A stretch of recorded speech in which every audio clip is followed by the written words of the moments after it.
Muito bem-vindos a todos. Agora a correção da Unicamp 2013, primeira fase.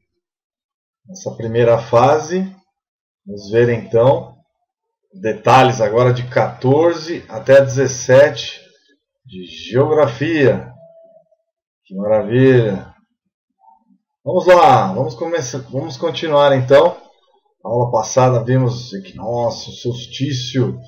Agora vamos ver uma questão de número 14. Vamos a ela, vamos lá. Em zonas de altas montanhas, como o Himalaia, a vegetação se desenvolve em diferentes altitudes. Vamos lá. Diferentes altitudes, a que se associam variações das condições de temperatura, umidade, exposição do sol e ventos. Após examinar a figura a seguir, assinale a alternativa correta a respeito da distribuição da vegetação em relação à altitude. Então veja lá, vocês veem aqui, né, desenho, precipitação de formação de neve, por quase nada de árvores, precipitação hora líquida, em torno aí de 6.000 metros, 5.000 metros, precipitação. Aqui as primeiras vegetações aqui, né? Depois a gente pode ver aqui embaixo as árvores, tipo coníferas, e aqui embaixo florestas com rios, né? Mais fechados. Bom, vamos lá. Então na representação esquemática, a gente pode observar que em 2.000 metros, devido à maior umidade decorrente então das chuvas, maiores chuvas, pluviosidade, né? Pluviosidade, que quer dizer quantidade de chuvas, predomina então a floresta tropical. Então, floresta tropical, aqui embaixo. Vendo? Frondosas árvores, né? Latifoliada, hidrófila, né? Densa, heterogênea. Latifoliada, densa. Depois, entre 2.000, de 2.000 a 3.000 metros, a gente tem então uma formação de floresta temperada. Conhecida floresta temperada, tá? Floresta temperada, então, decorrente do menor índice pluviométrico, menos chuvas, e estações mais bem definidas, do ponto de vista térmico, né? Não muito calor, tudo definidinho, inverno frio, verão menos chuvas, né? Verão quente, primavera mais amena e outono ameno também. De 3.000 a 500 a 5.000, a gente vê uma variação que vai passando então a esse período que a gente acabou de mostrar aqui, né? Depois de 5.000 metros, mais ou menos, floresta de coníferas, chamadas coníferas. Floresta de coníferas, pinheiros, né? Basicamente você tem pinheiros lá e gimnospermas, né? Não são angiospermas, não são plantas com flores e frutos. Pois nesse patamar as temperaturas são baixas, né? São baixas temperaturas que favorece. E depois, um pouco mais acima, gramíneas, né? A parte de umas pradarias, né? Gramíneas. Então aqui a gente vai ter gramíneas que sobrevivem a baixas temperaturas e baixa chuva, baixo índice de chuva. Bom, vamos agora analisar as questões. Até 2.000 metros, floresta temperada. Não, floresta tropical. Logo está errada a A. Até 2.000 metros, floresta de coníferas. Errada também. C, até 2.000 metros, gramíneas. Não, gramíneas estão a 5.000 metros. Logo, está errado. E D, facinho essa questão, né? Até 2.000 metros, floresta tropical. De 2.000 a 3.000 metros, floresta temperada. Você vê com várias com folhas roxas, folhas verdes, muito bonito, né? 3.500 a 5.000 metros. Floresta de coníferas, os pinheiros, de 5.000 a 6.000 metros. E gramíneas acima de 6.000 metros. Terreno coberto. Então, aqui tem gramíneas, né? Predomínio. Essa questão está meio mal feita, né? Deveria ser acima de 5.000, né? Mas está aqui, ó, floresta de coníferas, mas está certo. De 5.000 a 6.000, as gramíneas, está certo. E acima de 6.000 metros, terreno coberto de gelo, está certo. A descrição está corretíssima. Letra D. Eu estou aqui viajando, precisando almoçar já. Está certinho, ó. 2.000 metros, 2.000, 3.000, temperada, 3.000 florestas coníferas, 5.000 a 6.000, gramíneas. É só a gente olhar o gráfico, né? O desenho. Muito fácil a questão, muito tranquila. Na questão 15, vamos lá.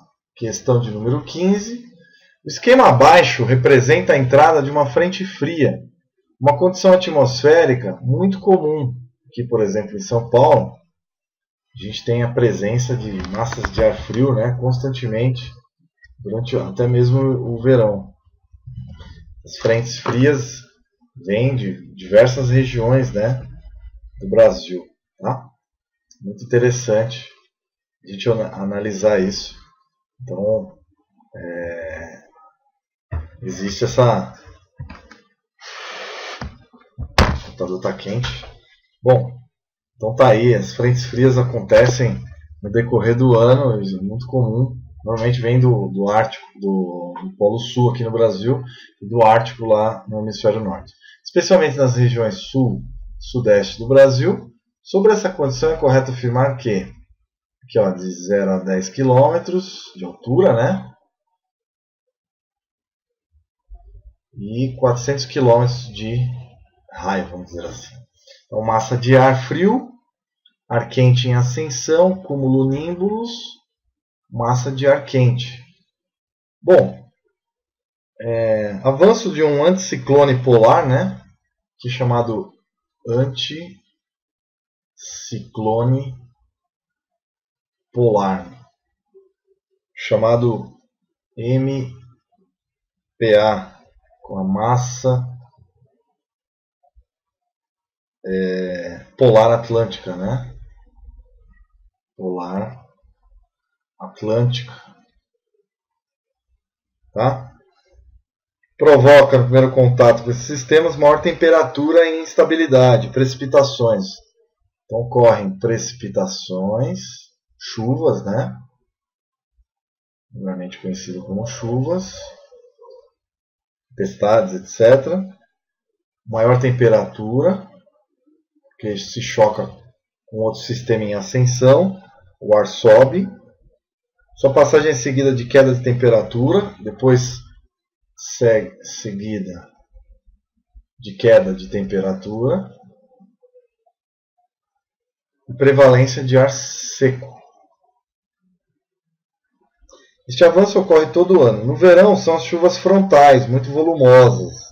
No inverno as geadas e podendo até esporadicamente acontecer neve nos lugares do Brasil.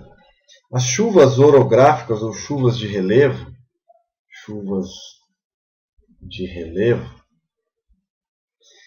ocorrem particularmente em áreas de encosta, perto a montanhas, né? E não necessariamente estão ligadas ao MPA. As chuvas convectivas são mais comuns na faixa equatorial e tropical. Então, chuvas convectivas, que a gente chama, os meteorologistas chamam, né? Convectivas, ou seja, que o ar frio desce e o ar quente sobe, tá? Convecção. Normalmente é assim que acontece, o ar frio desce e o ar quente sobe, né? Bom, como lá no hemisfério norte normalmente não tem tanta diferença no sul do hemisfério sul, então isso acontece nos trópicos. pela diferença de temperatura, tá certo? Bom, vamos lá. A é típica de inverno. Verdadeiro. Quando massas frias atravessam essas regiões, provocando inicialmente uma precipitação na sequência, queda de temperatura e tempo mais seco. Resposta, letra A. Interessante, letra A. Muito legal, porque o ar sobe, né, e seca o ar. B. Trata-se de uma chegada de massa de ar quente, que ocorre tanto no verão quanto no inverno. Não, aqui basicamente ocorre no inverno, né? O contato entre massas de ar indica fortes chuvas de tipo orográfico. Não, orográfico é quando é montanhas, né? Montanha, não está sendo escrito na questão. E as precipitações de tipo convectivas ocorrem especialmente nos meses de verão, sendo comum a ocorrência de chuvas de granizo no final da tarde. Bom, esse tipo de massa de ar frio normalmente ocorre no inverno, né? Quando tem ar seco. Então, aqui no sudeste brasileiro, tá bom? Estou falando do Brasil. Então, resposta, letra A de amor. Resposta, então, A. Vamos continuar, então, a nossa análise. Vamos ver a questão de número 16. Questão 16ª. Vamos lá. Então, a tabela a seguir mostra informações sobre a porcentagem ou percentagem de pessoas que residem fora de seu estado de origem. Segundo dados da pesquisa nacional por amostra de domicílios 2001-2007 do IBGE, Instituto Brasileiro de Geografia e Estatística. Pessoas residentes não naturais da unidade da Federação de Residências em porcentagem. Então veja aí, regiões Centro-Oeste, Norte, Nordeste, Sul e Sudeste, 2001, 2003, 2005, 2007. Com base nas informações da tabela sobre a dinâmica migratória da população brasileira, é possível afirmar que o desenvolvimento de atividades agrícolas, né, que a gente pode inferir sobre esse texto, abaixo mostra uma porcentagem de pessoas que residem fora do seu estado de origem, né?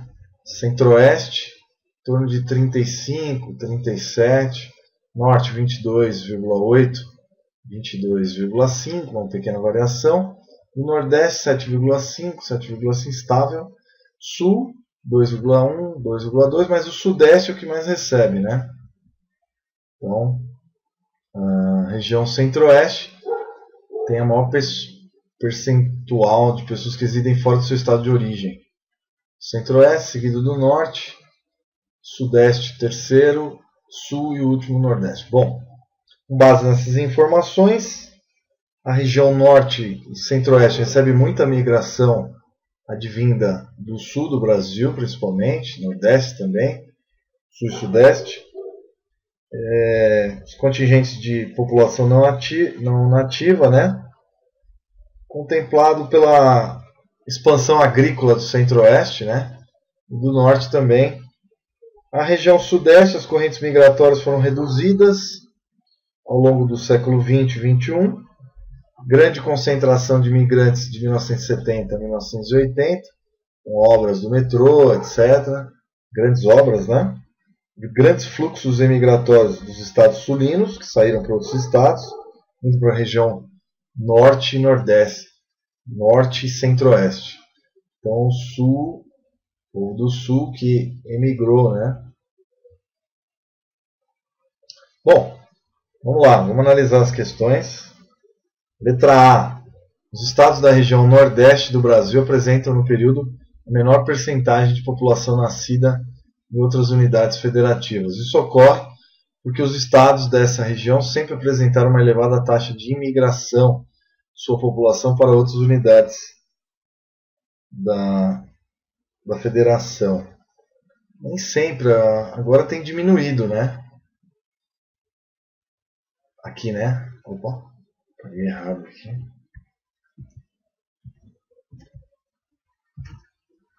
B. Os estados da região Centro-Oeste.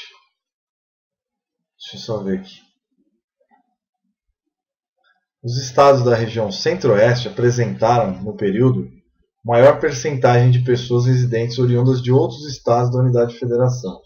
Isso ocorre porque esses estados receberam, nas últimas décadas, elevados fluxos migratórios de população brasileira para a ocupação das fronteiras agrícolas. Fronteira agrícola, é verdade.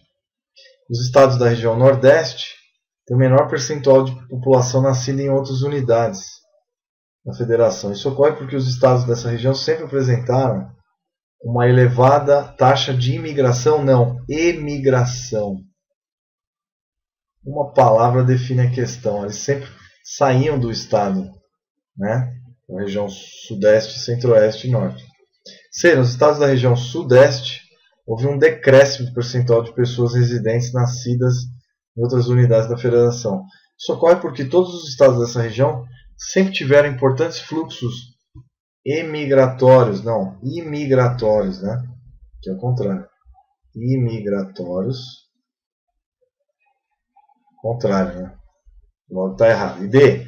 Os estados da região Sul têm o segundo menor índice de pessoas residentes não naturais dessas unidades da federação.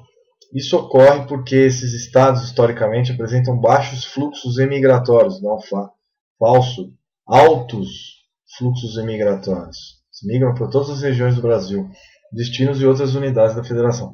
Os gaúchos, catarinenses e paranaenses estão em todos os locais, principalmente onde tem agronegócio, né? De outras áreas, não só de agronegócio, mas principalmente. Bom, questão 17, então a resposta aqui, letra B de bola, é correta. Viu que você tem que tomar muito cuidado com as palavras, né? Emigrar, sair, né? Imigrar, chegar. Migrantes que chegam, né? O plenário da Câmara aprovou em segundo turno a proposta de emenda constitucional, a PEC 438/01 do Senado, que permite a expropriação de imóveis rurais e urbanos, onde a fiscalização encontrar a exploração de trabalho escravo, e os destina à reforma agrária e a programas de habitação popular. A proposta é oriunda do Senado e, como foi modificada na Câmara, volta para exame dos senadores.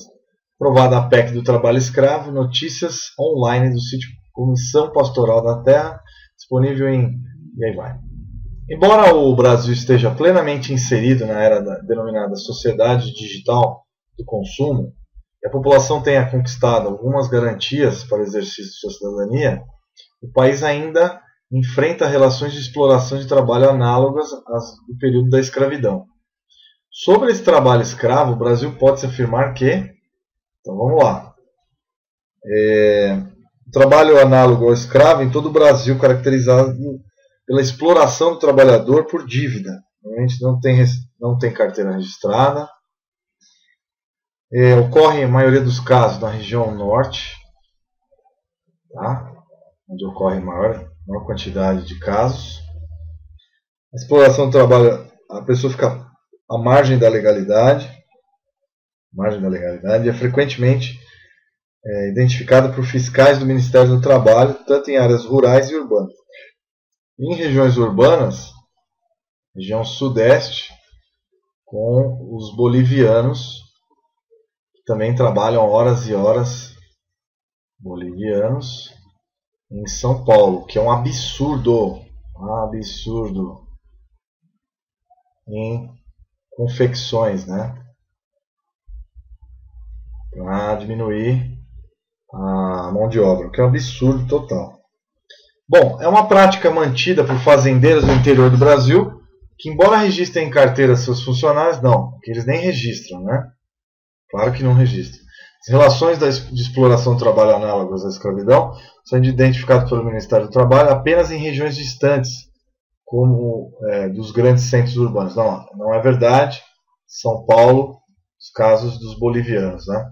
C. É uma prática mais comum nas fazendas de produção de carvão, de criação de gado no interior do Brasil, sendo quase inexistente nas fazendas modernas de grão. Existem também os trabalhadores de canavieiros também, que são trabalhos parecidos com o trabalho escravo. E D, que é absurdo também, né? Relações de exploração do trabalho análogas à escravidão ainda são encontradas em diferentes partes do país, tanto em áreas rurais como em áreas urbanas, como o texto já havia falado. E extremamente grave, né? Então tá aí, que é um absurdo completo. Letra D é a resposta.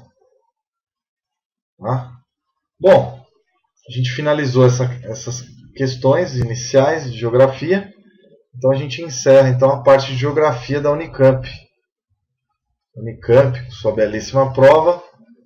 Vejam que a diferença da Unicamp para o Enem, as questões são um pouco mais profundas e requer também um cuidado com o vocabulário do português ligado à geografia, por exemplo, né? Então a gente tem que tomar cuidado. Existem mais questões de geografia que a gente vai ver nos itens 18, questões 18 em diante. Só mais uma questão que vai envolver matemática, né?